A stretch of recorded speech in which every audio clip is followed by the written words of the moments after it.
I talk about how I know a game is going to fail off a very tiny, small criteria that is 100% subjective to me, but I think is indicative of how most people, people who play video games in the past would look at games, and it's difficult to get this across to the type of individual who, for some reason, they see that they choose an ideology, they endow ideological and moral terms onto things, and then that's how they view the thing, that's how they view a game, that's how they view people.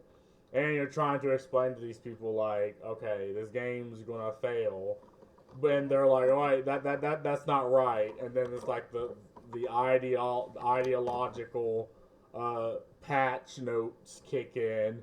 He's like, oh, because I have this, and that, and if you don't like this, and that, then you're a whateverist.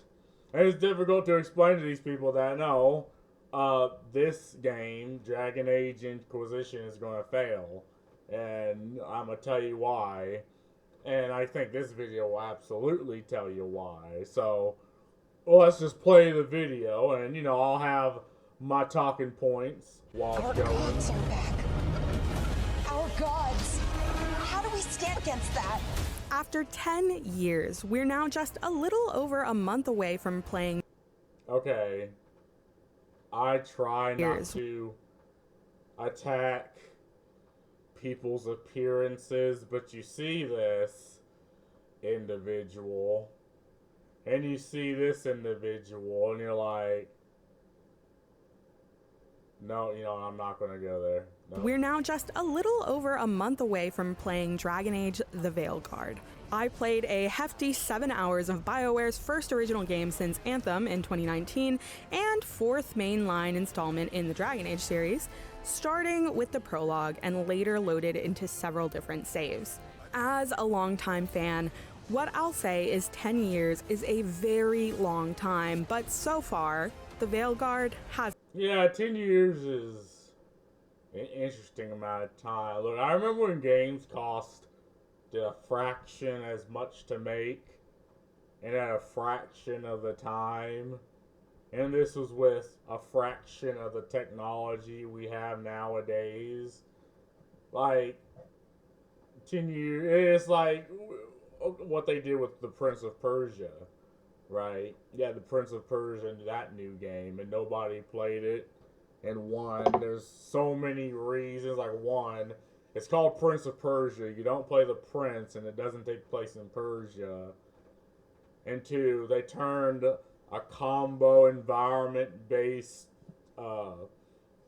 combat system into just a side scroller hack and slash, like blasphemous style. And again, that's not what I wanted. It's like the game before that just looks and feels better.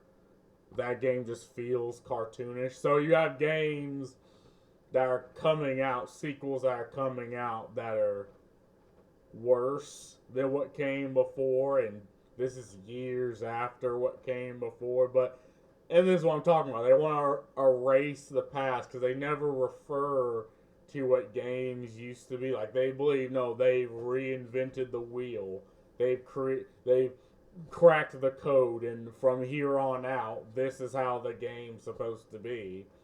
And the consumers see that and they're like, well, we're not going to play this shit. Hasn't disappointed. Hasn't disappointed. I think it has. It will disappoint. I've never seen this before. There's something kind of exciting about it. Now, I could talk to you about the combat, and I will, or the gorgeous locales, that's coming too, or the way it felt to see Varric and Solus again. Hey, Chuckles. Hope I'm not interrupting. Not gonna lie, Varric's probably the only good part about this. Look, I liked Varric in the previous ones. He's a funny guy, but he was a funny guy in what was originally dark fantasy. So he's just a glimmer of ha ha he he in a world that's just shitty, and that character trope absolutely works. Given that fantasy setting, now it just doesn't feel like dark fantasy. It feels like Fortnite.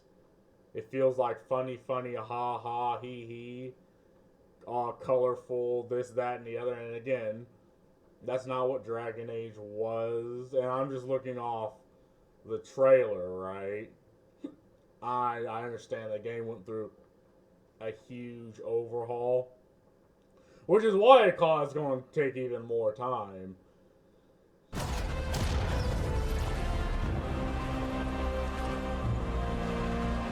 Or I could skip straight to... Okay, no. Let's go over this. Let's go over this. Very. Or... So you have pronouns in a fantasy game. Identity. Pronouns and gender. And this is what you get when you have this culture of toxic positivity. It's like you add things like this. It's like, okay, so misgendering the pixel on my screen, right? This just in fantasy, so a completely different world. It's like, what the fuck do you mean by pronouns? Like, this is what Heels versus Babyface is talking about when they current day a game. They have these things that just don't really add anything. This will happen in Starfield, right? And you know it was just something slapped on in the late development of Starfield, because you had a character that was a they them to begin with, but then when you go to the late game, they call him he him, and it's like, so you know this was just implemented.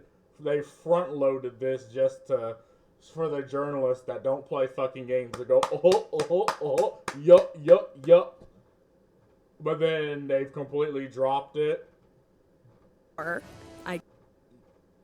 Okay, so male, man, woman, and then there's a third option. Could skip straight to the character. Lyric, scalpel, cheek, jaw, okay. Creator and start with... I mean, it looks like it has a lot of options, but it also looks like it just has goofy ass options. There's so much hair. Look, I loved Dragon Age Inquisition, but fans have long acknowledged the limitations of its character creator. The Failguard is limited because you're just going to put a fucking helmet over the head anyway, right? I mean, I've watched, like, that Star Wars girl played Elden Ring, and she spends the first 4 fucking hours in the character creator. I'm like, I can't fucking do this, man. Like, you're autistically making a character that you're just gonna slap a fucking helmet over their head anyway. Blew me away in that regard. After the lackluster options of the last entry, it's wild to see what we've got to look forward to. 30 hair options for Qunari. Oh my god, they turned the Qunari into humans, but with horns. I need to get over this fucking video. I need to stop. For non-Qunari, complete with gorgeous physics as Rook scurries around Northern Thedas. So many different hair textures are represented, whether you'd like totally straight hair, 2B waves, or 4C curls. In making my character, I was drawn immediately to a long braid that whipped around as quickly as I did. Qunari horns also... I cannot... This just looks weird. Look. The way the Qunari looked in previous iterations... Fuck, I'm grabbing my goddamn keyboard trying to prove a point.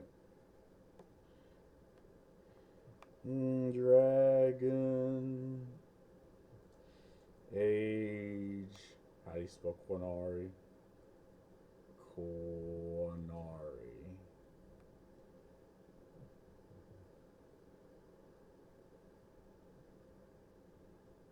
I mean, they looked more like this. Or like this. Like they look like a menace. Like this was the concept in, I think, Inquisition. And they looked, but now they look, I mean, okay, even this looks kind of, but you had to actually autistically tamper with the character creator to even make them look like that. I think this was in recent, or Dragon Age like 2, I believe. Right? And this looks like a race that is just filled with identity and character. Right? Fan art. But this is just a human with horns. See a massive improvement. With 49 unique styles, options range from large and imposing to decorative or even asymmetrical. That said, yes, their foreheads can look pretty jarring. I played as a But if you look like the Quinari in like Dragon Age 2, it wouldn't look as jarring because the entire facial feature of the race fit it. If you just make a human with horns, yeah, it's going to look weird. a Qunari mage during most of my preview, and The Qunari were my favorite race, so this pisses me off. This is personal, right? Because they looked cool. will say I got used to the look pretty quickly. Dragon Age the Veilguard actually only marks the second game of the series where you can play as a Qunari. Yeah. I mean Inquisition, but again, in Inquisition actually So the cool. odd imbalance of forehead versus face feels like stylistic growing pains. I remain curious about whether more time with the character creator might help. The air shock of Dragon Age 2 is, in my opinion, such a beautifully crafted model. Yeah, like she even goes back to 2. And they think this, and this is a core, they think this is bad. And I would love to be able to create a Qunari Rook that feels as memorable. Customization certainly doesn't stop at hair, or horns, of course. Every aspect of your Rook is editable, even allowing for facial asymmetry if you choose. Sliders allow you to change everything from head shape to the melanin in your... Again, she's going over things that I don't really... Again, I don't spend hour... Oh my god, they have the vitiligo. Naturally, because... You know, Michael Jackson had this same condition, and he totally didn't try to cover it up. So your skin to the presence of vitiligo. Perhaps my favorite addition, however, is the introduction of body diversity. Cyberpunk 2077 and Baldur's Gate 3 had whiffs of this, but nowhere near what you're capable of in the Veilguard. I mean, because again, I didn't really care for the character creator, but yeah, okay. If there's more options here, I'm not going to shit on that. Fine, whatever. I just hate how they made the Qunari fucking humans with horns. Which is much more similar to the breadth of the character creator in Dragon's Dogma 2. For each of the 4 races, there are plenty of presets to choose from, all with varying heights and bulge size, clearly. muscle or fat distribution. Once you've chosen your preset, however, you can build further upon those elements as much as you'd like. First is a triangulation of coordinates, allowing for many unique combinations of body types that are thinner, larger, or more muscular. Height sliders are fun, especially when it means watching my particularly short elf ruin years of Solas's ritual planning by pushing over a statue. The options feel almost endless. There's even a glute slide. Wait. Okay, so hold on. And yes, That is the ass at 100%. My brother in Christ, I have a bigger ass than this.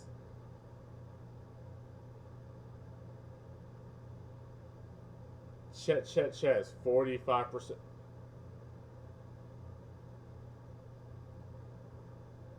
What in the heck?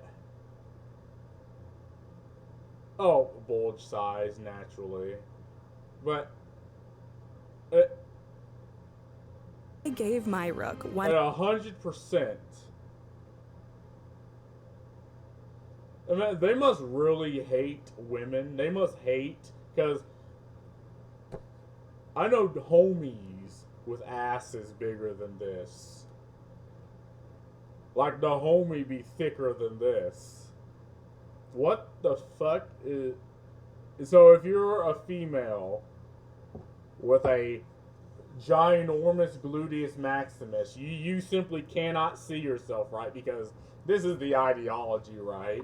You want people to see themselves in these games like they're looking at a mirror, and this is what they're trying to impose on you. It's not like it's fantasy, and the point is, you know, like, I'm a fat fuck. Why would I see another fat fuck in my fantasy? But no, they want you to, they're trying to impose this ideology upon you, the gamer, that you have to see yourself. If you're a woman with a fat ass, you can't see yourself. Like, according to this game, glute size, 100%. This abomination. One hell of an ass. I'm sorry, what?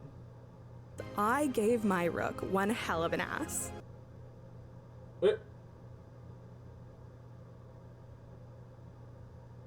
It's odd. It's so weird. Like, because it's one thing to just lie to people. It's another to lie to people. Like, you say one thing, but what people see on the fucking screen is completely different than what you're saying. And again, this is that toxic positivity that's going on. It's like, you are literally not supposed to shit on anything. This is a hell of an ass. My sister in Christ, my ass is bigger. All of this is only scratching the surface. I haven't even gotten into facial hair, makeup, scars, or tattoos. As an elf, my rook sported some Vaseline, but there are so many different designs for both the face and the body to experiment with. While I didn't spend very much time exploring customization for the Inquisitor, I just know we'll all get the chance to make them in the way we've always imagined. It's good to see you again. I doubt Also, it may be a relief to some of you to know that Failguard. Okay, this looks... Oh, wait, is this even Failguard? Abandons the awful green lighting of Inquisition's character creator, and instead allows you to cycle through several lighting. Oh my... I'm not gonna lie, I thought this was handsome Squidward.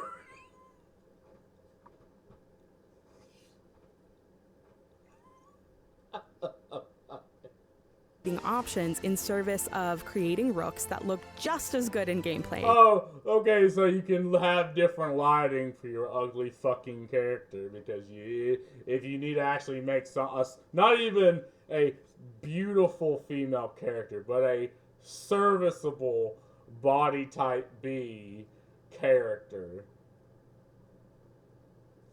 As they do when you create them. Oh my god, I can't skip this at all. Ooh, ooh, ooh, I can't skip this. Yeah, just get it over with. Combat, meanwhile, was a refreshing change from Inquisition. Oh yeah, I remember when they said you can't control your characters because, quote unquote, you can't handle it. Like, who the fuck are you? You mean the journalists? Because I agree with you. They can't handle it. But they're not the ones playing the fucking game now, are they? I can handle it because I handled it in the other games. My go-to class has always been mage, and even as a knight enchanter, I often felt like I was standing in one place holding down the left trigger. This felt like a return to the pace of Dragon Age 2, with innovations that improve upon the experience of battle overall. The Failguard introduces... I mean, this just looks like World of Warcraft. Like, combat, okay. Black Myth Wukong has an interesting combat system.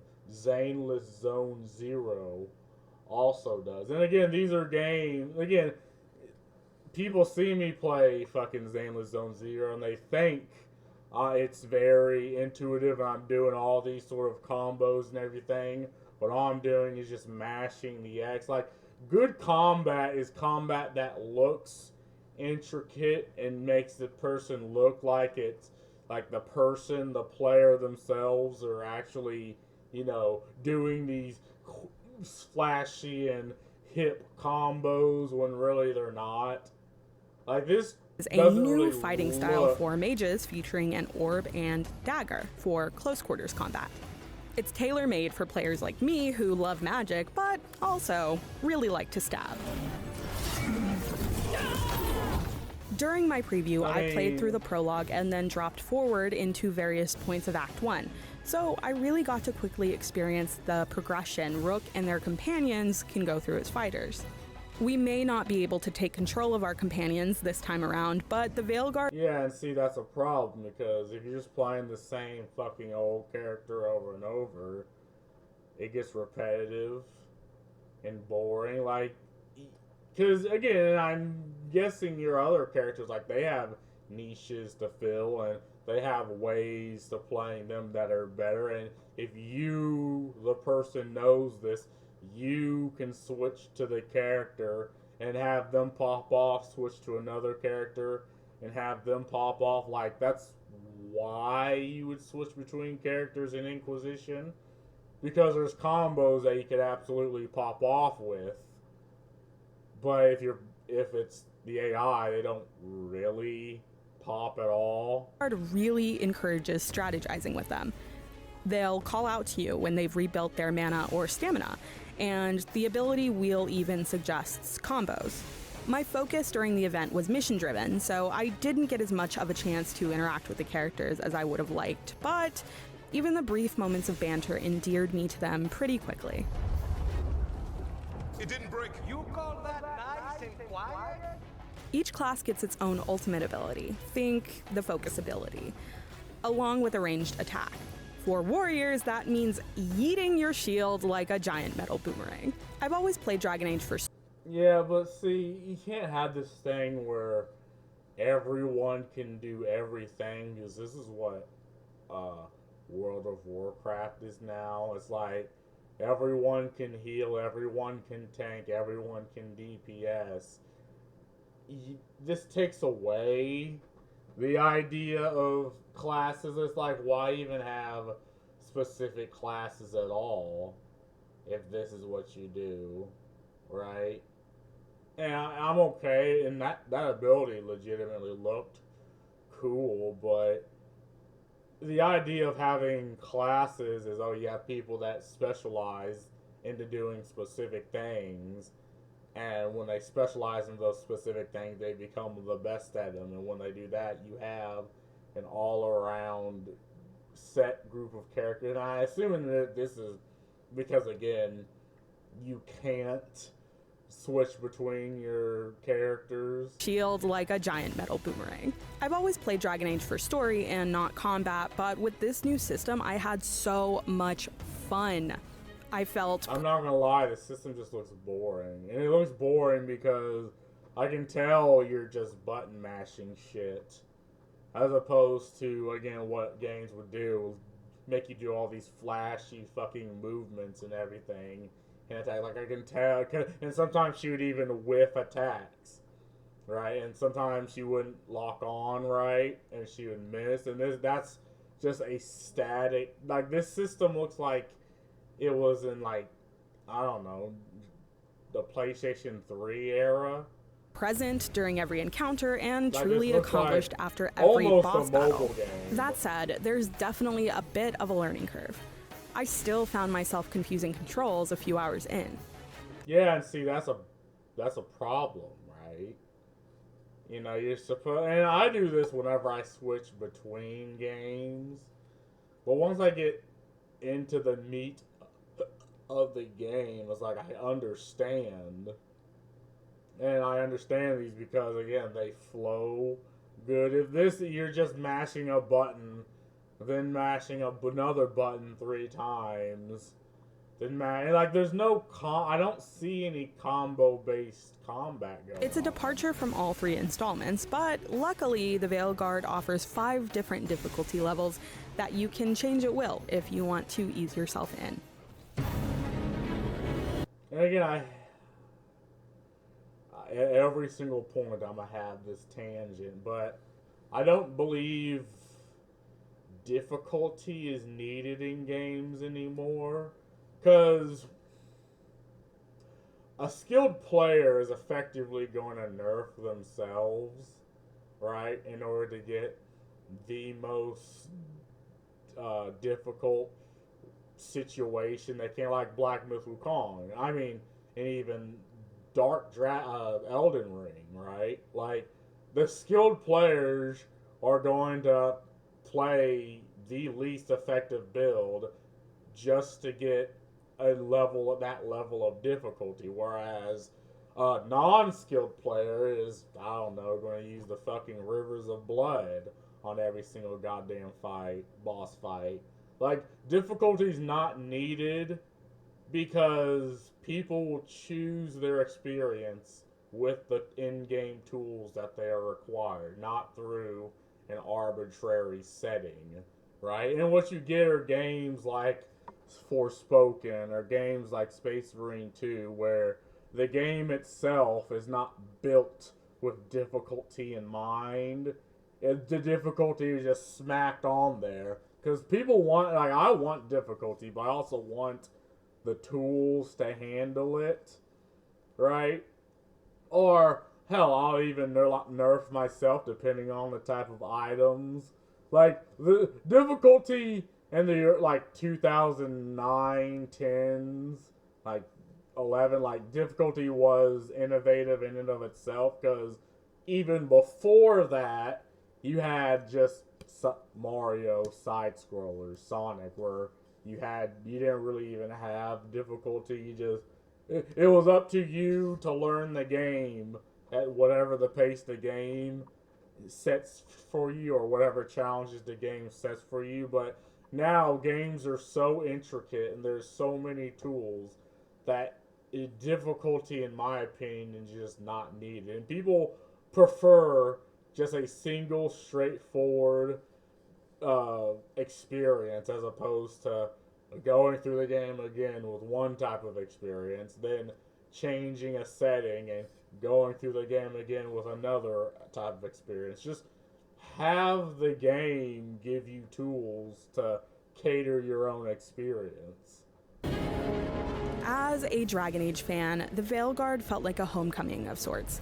Just as much as seeing familiar faces in Solas and Varric, I was overjoyed to be back in the world of Thedas itself.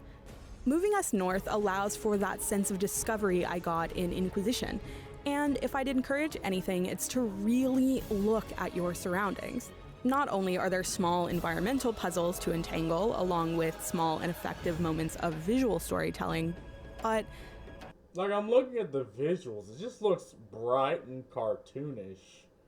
And I don't care for puzzles, but whatever. I mean, this just doesn't do it for me, man. This looks like a step back from Inquisition. Now, Inquisition had its issue and people had their concessions with it, but between this and Inquisition, right, I'd play Inquisition all over again. And again, this is coming 10 years later. Like, people know BioWare has fallen off and this is going to fail. And EA's probably going to shut them the fuck down after this. the horizon is full of breathtaking scenery that drives home the scale of these locations I've personally always wondered about. One new locale, for instance, is a gorgeous underwater prison called the Ossuary. I won't spoil what you're there to do, but the design alone makes it one of the most memorable moments I've had in any Dragon Age game. Even after hours of gameplay, I still felt like Yeah, like, I see her fighting the fucking camera, so I don't even think the lock on, or at least maybe that's something you can change in the setting. Like, when she dodged that way, the camera followed the character and not what the character locked onto, so she had to manually move the camera. Like, that takes away, right? That's an annoyance. And I guess I shouldn't shit on it now. This is probably just an early build, but these things should be down pat in the presentation. Played for many hours more. I'm optimistic about the Veilguard and excited for it in a way I haven't quite felt about another game in quite some time. Yes, he did again. If you'd like to see even more of the game, check out our exclusive IGN First coverage, which features even more gameplay and deep dives on Rook's companions. And for everything else in the world of video games, stick with IGN. Thanks. Like, let's go back to the character creator, because again,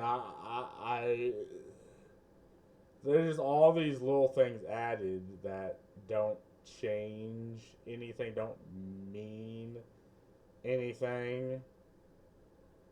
But again, there's also things where it's like, I personally won't care because I'm gonna be frank, I don't spend hours in the character creator.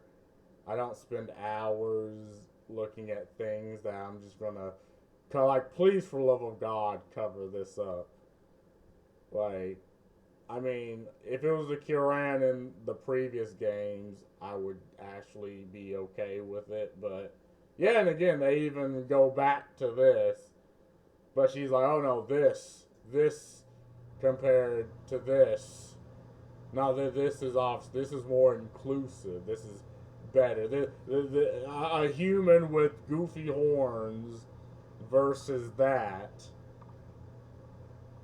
Like, it shouldn't even really be in to have the vitiligo, which, again, is a skin condition that most people legitimately try to cover up in real life. And even if you do have the skin condition, why do you want to play a game with, like, this is people who do not understand fantasy, they do not understand games, they do not understand gamers, they understand their ideology, and this just doesn't, this is time, money, and effort went into, and this is a completely different category. They put time, money, and effort into something that, like, they say it's in here just to get woke points, but no one will actually interact with, right?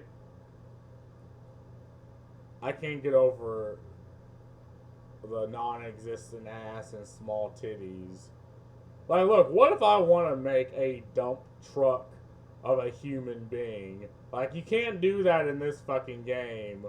Like, again, they want people to see themselves, but if you have a dump truck, nope, sorry, you can't see yourself, right? And again, you see those things, like, okay, I know why you have them. I know why you have this. Like, you don't have to lie to me. You don't have to lie to yourself and say that this is a fat. Like, why are you lying to yourself and lying to people, right?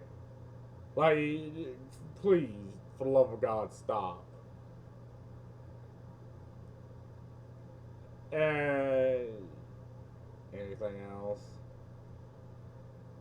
I mean, again, it has a lot of options, and that's fine, but a lot of options for a shitty fucking character.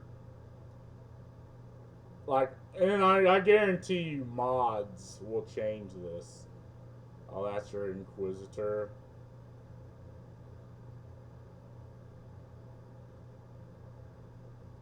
Inflection. Again, I don't know. I think BioWare's cooked I think BioWare is in the same situation as Ubisoft, where they have to push this schlop. Like, they just have to do it. This has to be the thing, and I don't know. I just don't think it's gonna be the thing, man. This isn't gonna be the thing. But anyway, I'm not fucking playing this. And that's all I gotta say about this. Peace.